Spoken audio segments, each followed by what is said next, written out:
Haryana Bharatiya Janata party के प्रदेश अध्यक्ष हैं मोहनलाल बड़ौली। आजकल बाबा अमरनाथ की यात्रा पर गए हुए हैं घूमने के लिए। अब मैं आपको बता रहा था कि मोहनलाल बड़ौली और रॉकी मित्तल का जो मामला एफआईआर दर्ज हुई उनके ऊपर, शिकायतकर्ता का आरोप था कि उनके साथ में सामूहिक दुष्कर्म हुआ उसकी सहेली के सामने। ये मामला बड़ा कंट्रोवर्शियल सा रहा शुरू से ही। क्वेश्चन मार्क लग गया, बड़ौली साहब के जो फ्यूचर है उस पर एक बार फिर से क्वेश्चन मार्क आ गया। इसलिए मैंने कहा कि बाबा बर्फानी के यहाँ पर हैं मोहनलाल बड़ौली जी, लेकिन कहीं कृपा जरूर अटकी है बीच में। दोस्तों नमस्कार, मैं संजय मग्गू और मौजूद हैं देश रोजाना के डिजिटल मीडिया मंच पर। हरियाणा भारतीय जनता पार्टी के प्रदेश अध्यक्ष हैं मोहनलाल बड़ौली। आजकल बाबा अमरनाथ की यात्रा पर गए हुए हैं घूमने के लिए। भाजपा के प्रदेश संगठन सचिव, संगठन मंत्री जो फणींद्र नाथ शर्मा साहब, वो भी साथ में हैं और तेगांव के विधायक राजेश नागर भी साथ में हैं।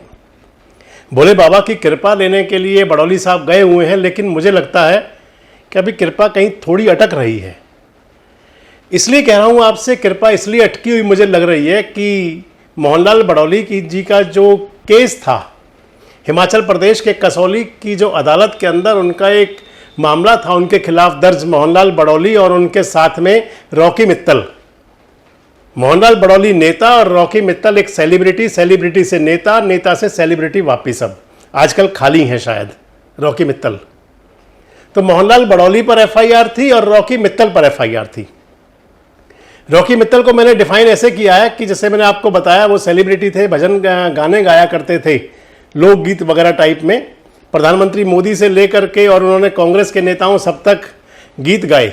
जब प्रधानमंत्री मोदी के गीत गाए तो प्रधानमंत्री जी की कृपा दृष्टि हुई और वो बन गए थे हरियाणा पब्लिसिटी, एक स्पेशल उनके लिए बनाया गया हरियाणा सरकार के डीपीआर डिपार्टमेंट के अंदर, और उसके वो चेयरमैन बने रॉकी मित्तल। बाद में मनोहर दृष्टि हटी, मनोहर कृपा उनके पास से हटी तो फिर वो रोड पर आ गए। अब मैं आपको बता रहा था कि मोहनलाल बड़ौली और रॉकी मित्तल का जो मामला एफआईआर दर्ज हुई उनके ऊपर, वो एफआईआर दर्ज हुई थी 13 दिसंबर 2024 को। इस वीडियो में आपसे पूरी बात करूंगा और कहां कृपा अटक गई वो भी बताऊंगा। 13 दिसंबर 2024 को कसौली के अंदर एक दिल्ली की विवाहिता ने एफआईआर दर्ज करवाई और उस एफआईआर में विवाहिता ने, शिकायतकर्ता ने कहा कि मैं अपनी सहेली के साथ थी, अपने बॉस अमित बिंदल के साथ घूमने गई हुई थी। वहां पर उनके साथ में उनका भेड़ा हो गया, मुलाकात हो गई मोहनलाल बड़ौली और रॉकी मित्तल दोनों से। शिकायतकर्ता का आरोप था कि उनके साथ में सामूहिक दुष्कर्म हुआ उसकी सहेली के सामने। यह मामला शुरू से बड़ा कंट्रोवर्शियल रहा। 23 जुलाई 2022 को जो बताया गया शिकायतकर्ता की तरफ से, ये जो कथित गैंगरेप की बात हुई, वारदात हुई, और उसके बाद में ये एफआईआर दर्ज करवाई लगभग 2.25 साल बाद, यानी कि 13 दिसंबर 2024 को। बड़ा लंबा इंतजार किया शिकायतकर्ता ने और लंबे इंतजार के बाद शिकायत दर्ज कराई। 14 जनवरी 2025 को ये एफआईआर वायरल हो गई, लोगों के बीच सामने आ गई कि भाई इस प्रकार से एफआईआर दर्ज हो गई है। डैमेज कंट्रोल की बात चली। 2 महीने तक वहां की पुलिस ने, कसौली की पुलिस ने जांच की और कसौली की पुलिस ने 2 महीने की जांच के बाद में मार्च 2025 में क्लोजर रिपोर्ट दाखिल कर दी अदालत के अंदर। और अदालत के अंदर क्लोजर रिपोर्ट दाखिल करते हुए कहा पुलिस ने कि उन्हें कोई विशेष एविडेंस नहीं मिले इस मामले के अंदर, और इस बात को लेकर के उन्होंने क्लोजर रिपोर्ट दाखिल कर दी। यहां क्लोजर रिपोर्ट दाखिल करने से पहले ही वो शिकायतकर्ता भी, उसकी सहेली भी और उसका बॉस भी अमित बिंदल भी, तीनों गिरफ्तार हो गए। पंचकुला के अंदर पुलिस ने गिरफ्तार किया और उन पर आरोप लगा हनी ट्रैप का। हनी ट्रैप की शिकायत थी। जो को एक्यूज्ड है इस गैंगरेप के एफआईआर में रॉकी मित्तल की तरफ से एफआईआर दर्ज करवाई गई और उस एफआईआर में उन तीनों लोगों की गिरफ्तारी हुई। काफी दिन तक वो जेल में रहे और अब वो जेल से सभी लोग जमानत पर बाहर आ चुके हैं। इधर जो शिकायतकर्ता थी, शिकायतकर्ता ने कसौली की अदालत में कहा कि मेरे बयान दर्ज नहीं किए पुलिस ने। शिकायतकर्ता ने कहा कि मेरे बयान क्लोजर करते हुए ना पुलिस ने दर्ज किए, ना मुझसे पूछा, और क्लोजर रिपोर्ट से वो असंतुष्ट थी, असंतुष्टि दिखाई। इस मामले को लेकर के एक बार फिर सुनवाई शुरू हुई।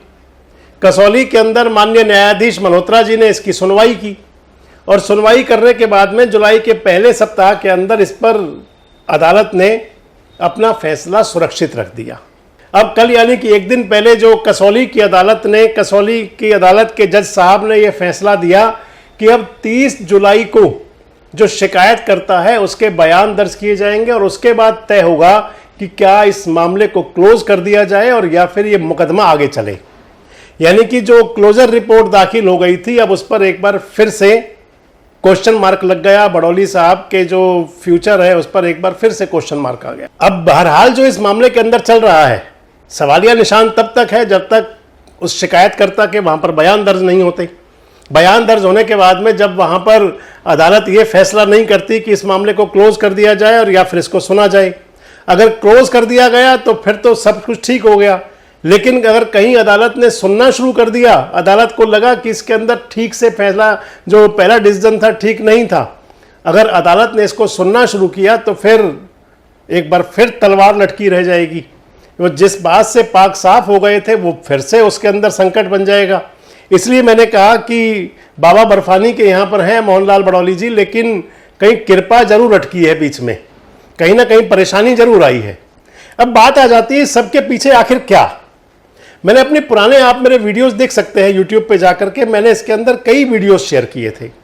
इसके अंदर कहीं षड्यंत्र की बू आती है, कहीं इसके अंदर बड़ी कॉन्सिक्वेंसी, मैंने आपको बताया षड्यंत्र, यानी कि कहीं इसके अंदर लगता है कि क्या शिकायतकर्ता के साथ कहीं अन्याय तो नहीं हो रहा, कहीं लगता है कि मोहनलाल बड़ौली के साथ में किसी प्रकार से राजनीतिक दुर्भावना से सब कुछ हुआ था क्या।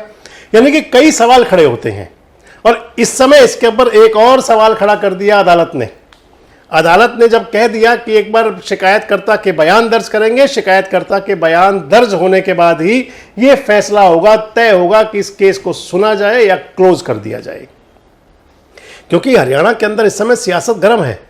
हरियाणा के अंदर भारतीय जनता पार्टी का प्रदेश अध्यक्ष बनना है। और मैं कई बार कहता रहा हूं कि क्या ये कोइंसिडेंट था, क्या उस कोइंसिडेंट को यहां जोड़ा जा रहा है, क्योंकि जब भी कभी बात चलती है तो कहीं ऐसा ये जिन्न सामने निकल करके आ जाता है। अब हरियाणा बीजेपी का प्रदेश अध्यक्ष चयन पर आजकल हवाएं हैं। अगले वीडियो में आपसे शेयर करूंगा कि प्रदेश अध्यक्ष की कितनी और कहां तक बात है। लेकिन जब ये हवाएं चल रही हैं तो इधर मोहनलाल बड़ौली पर एक बार फिर खतरा खड़ा हो गया। एक बार फिर अदालत ने कह दिया कि अब हम इसको फिर से सुनेंगे। क्या होगा आखिर? आपको क्या लगता है, कोई षड्यंत्र, राजनीतिक साजिश, और या फिर पुलिस ही फैसला करेगी, कानून ही फैसला करेगा कि आखिर क्या था? आपको क्या लगता है कि कहीं राजनीतिक दुर्भावना से यह मामला था, और या फिर इस मामले के अंदर जब तक अदालत कंप्लीट निर्णय ना दे तब तक कुछ कह नहीं सकते? कमेंट्स बॉक्स में जरूर बताएं। जुड़े हमारे साथ, देखते रहें देश रोजाना। हमारे साथ जुड़े रहने के लिए सब्सक्राइब करें देश रोजाना के YouTube चैनल को और नई वीडियो की नोटिफिकेशन पाने के लिए बेल आइकन जरूर दबाएं। अगर आप ये वीडियो Facebook या Instagram पर देख रहे हैं तो पेज को लाइक और फॉलो जरूर करें और ज्यादा से ज्यादा शेयर करें।